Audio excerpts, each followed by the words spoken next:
It's Friday, time for another edition of Feel Good Friday, where we try to find some sort of message in everyday life.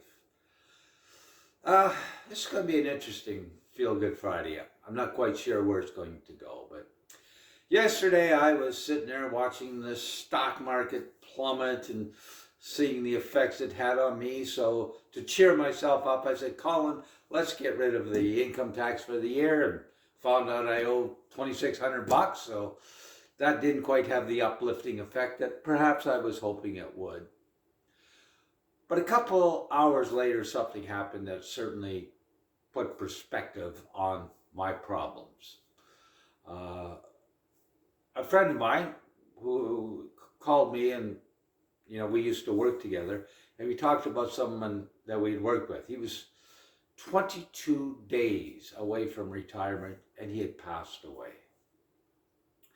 Now, I don't want to put too much emphasis in my story because I've only heard one side, but his last years were pretty sad. He had Parkinson's disease.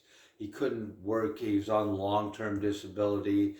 He got divorced. His children are rejecting him. It was pretty sad times. And you always think maybe you could have done more, but I was kind of happy with myself because, about a year ago, we arranged a get together of a bunch of workers and we watched a hockey game. How Canadian is that? But just before I went to Australia, I knew he was, by himself. He was living in a basement suite, no real money to spend. I took him out to breakfast. And I just let him vent about life and all that stuff. And hearing about his passing, it's kind of funny. Like, you always think you could have done more. But you know what? I did do something.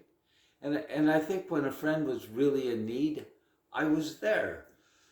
So I guess my theme today will be a friend in need is a friend indeed.